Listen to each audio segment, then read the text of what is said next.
Em entrevista ao programa Estúdio I, da Globo News, o ministro da Economia, Fernando Haddad, desconstruiu a narrativa do mercado financeiro que coloca a Argentina como exemplo ao Brasil. Haddad reverteu essa narrativa mostrando a real situação entre os dois países. Eu acredito que o Brasil vai se reeducando para respeitar os números e botar o país no trilho certo. Porque, repito, nós estamos numa situação melhor do que os demais países. Nós não estamos... Às vezes eu fico ouvindo coisas que me espantam um pouco, né? A pessoa com inveja da Argentina. Fala, poxa vida, não podíamos estar na Argentina. Dá um pulo na Argentina. Torço muito pela Argentina. País vizinho, grande parceiro comercial do Brasil, o mais importante da região. Mas não é simples. Você fazer ajuste fiscal, muitas vezes, jogando 60% da população abaixo da linha da pobreza, com uma recessão de 3,5%, né, do produto interno bruto, com uma inflação que ainda anualizada passa de 30%, 40%, e a do ano passado 160%. Né? Nós não estamos nessa condição. Nós temos condições de fazer melhor, com o mesmo respeito às regras econômicas com as quais nós concordamos, mas fazer recair sobre quem suporta o peso do ajuste, não fazer recair sobre os ombros de quem precisa, né, de condições para se emancipar economicamente, não fazer cair sobre a parte mais fraca da sociedade. Tem toda uma arte em fazer isso da melhor maneira possível. Né? Não é desprezar as contas, é o contrário, é levar em consideração que tem uma dimensão social que precisa ser considerada. E muitas vezes o presidente Lula é criticado por respeitar essa dimensão social. Mas eu trabalho para o presidente Lula justamente porque ele respeita essa dimensão social e nos obriga da área econômica a não buscar o caminho mais fácil, né, de fazer recair sobre a base da pirâmide o peso do que tem que ser feito. O senhor é muito habilidoso, o senhor fala muito bem, mas eu queria entender uma questão que me deixa um pouco angustiado, que é a seguinte: o Tesouro ele projeta um crescimento do endividamento do setor público em proporção do PIB para 24, 25, 26, mesmo dentro de um contexto onde a arrecadação também, segundo o próprio Tesouro divulgou hoje, cresceu mais de 11% em termos reais nos últimos 12 meses. O senhor está confortável com essa trajetória no crescimento do endividamento? Existem medidas suplementares em relação às despesas sendo estudadas ou não, da maneira como está, já é suficiente em relação ao que foi aprovado em dezembro? Olha, os técnicos do Tesouro, eles fazem as melhores projeções com base no estado da arte atual, né? Nem sempre o técnico do Tesouro que está fazendo essas projeções está considerando aquilo que, na alta administração, está sendo considerado para enfrentar o problema. E nós pedimos uma série de simulações. A Receita trabalha, a Secretaria Extraordinária da Reforma Tributária trabalha, o Tesouro trabalha, o Banco Central trabalha. Então, quando você reúne tudo, você vai identificando os problemas e vai endereçando. No começo do governo, o tema que é tratado é o seguinte: a economia brasileira não tem como crescer. Esse era o tema. Nós crescemos 7% em 2 anos. Né? É o maior crescimento desde 2011. Né? Depois veio o tema do déficit. O governo não vai entregar o resultado primário dentro da meta. Chegaram a anunciar que nós íamos mudar a meta em virtude do mau desempenho do resultado primário. Não só não mudamos, como ela ficou mais perto do zero do que do teto da meta proposta, que era de 0,25. Então, nós entendemos nós dependemos desse tipo de exercício. Nós não fazemos pouco caso quando o Banco Central, o Tesouro, alertam a administração sobre os riscos que nós estamos correndo. Mas é justamente em função desses exercícios que o governo age. E o governo tem agido e vai continuar agindo.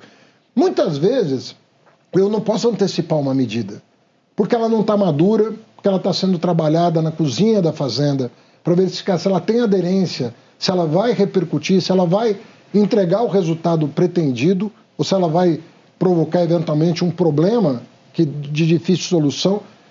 Às vezes um exercício que é encomendado vaza como uma medida já tomada, e as medidas, quando são tomadas, elas são anunciadas justamente para evitar que as pessoas tenham dúvida do que o governo pretende. E eu te digo assim com muita tranquilidade, eu repasso muitas vezes as minhas falas de 1 ano atrás, de 2 anos atrás, e o que eu tenho segurança em dizer é que aquilo que nós anunciamos, inclusive temas dificílimos.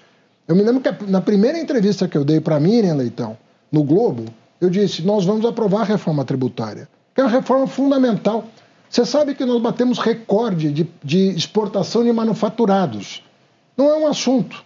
O MIDIC ontem, o Ministério do Alckmin, divulgou o dado. Quase 190 bilhões de dólares de exportação de manufaturados. É um número que há muito tempo não se via.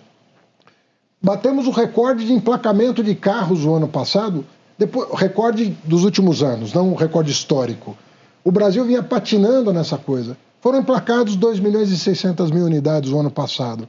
O crédito, que era um desafio, sempre foi no Brasil, a Febraban divulgou os dados, o crédito cresceu 2 dígitos. Então nós temos que entender o seguinte, nós não estamos parados. Quando você faz uma projeção, tudo mais constante, isso pode acontecer. Ministro, mas se eu entendi, você respondeu para o Daniel Souza, o senhor não pode dizer o quê, mas que as medidas estão sendo estudadas. Novas medidas. Só se faz isso no Ministério da Fazenda. Então, mas o senhor admitiu então que estão estudando novas medidas, só que não pode revelar nesse momento. Mas isso passa uma ideia que eu não gostaria de passar. Vai ter o pacote 2, o pacote 3, Não é assim que o Ministério funciona. O ano passado, como o governo ampliou muito o debate sobre as medidas de contenção, nós acabamos tendo 15 dias no Congresso Nacional para aprovar 2 leis ordinárias, uma lei complementar e uma emenda constitucional. Ao ser questionado sobre o déficit no Brasil, o ministro surpreendeu ao anunciar alta de 3,6% no PIB e déficit primário de 0,1%. Se nós não recuperarmos um pouco o passado, nós vamos ter dificuldade em projetar o futuro. 1 ano atrás, qual era a previsão do mercado para o déficit público do ano passado? Era de 0,8% do PIB. Vamos nos lembrar que era antes do episódio trágico no Rio Grande do Sul, Sim. que consumiu 0,27% do PIB para atender a população de um estado inteiro debaixo d'água. Nós não podíamos ali fazer conta, diante de uma tragédia daquela envergadura. Mas era 0,8. Nós vamos terminar o ano com 0,1 de déficit. Essa é novidade, ministro. Você está dando uma novidade aqui para a gente. Eu estou te dando essa novidade. Essa novidade é importante. O ministro Haddad só vem aqui para dar fuga. Ele fala assim, ele fala como se fosse uma coisa assim, sim, vai ficar em 0,1. Então, explica para a gente isso, ministro. O dado oficial depende... Porque a previsão era que vocês iriam fechar em 0,5, pelo menos. Isso. Né? Tirante o Rio Grande do Sul. Sem o Rio Grande do Sul. Veio caindo de 0,8, depois o mercado reviu para 0,7, 0,6. Mas ninguém estava apostando em alguma coisa muito abaixo de 0,5 e o Rio Grande do Sul veio depois disso. Sim. Nós vamos terminar com 0,1, né? A segunda casa depois da vírgula pode variar em virtude do PIB de ser maior ou menor do que o previsto. Nós estamos prevendo de 3,5 a 3,6 de crescimento ano passado. O mercado ainda está com 3,4. Isso. Mas, isso é novidade também. Você já está pensando em 3,6. Outra novidade que dá para a gente aqui, André. Pois hoje o Ministério da Fazenda estima em 3,6% o crescimento do PIB. Diante disso, nós estamos com 0,1% de déficit o ano passado. Sem o Rio Grande do Sul. Vamos nos lembrar... Sem o Rio Grande do Sul, isso? Sem o Rio Grande do Sul. Sem o Rio Grande do Sul. Com o Rio Grande do Sul, 0,37%. Mesmo assim, abaixo ali da previsão do mercado. Da previsão e quase perto do teto da meta. E perto do teto da meta. Exatamente. Vamos nos lembrar que no ano anterior, eu me comprometi a entregar um déficit de menos 1%. Isso. Né? E em virtude do pagamento do calote do governo anterior, a estados e a precatórios, ele foi superior a 2%. O próprio FMI reconheceu o esforço fiscal brasileiro como um dos maiores do mundo. Detalhe, nós sempre dissemos o seguinte, nós vamos fazer o esforço fiscal, mas vamos fazer o esforço fiscal de uma maneira tal que não prejudique o crescimento, a distribuição de renda e a geração de empregos. Sim.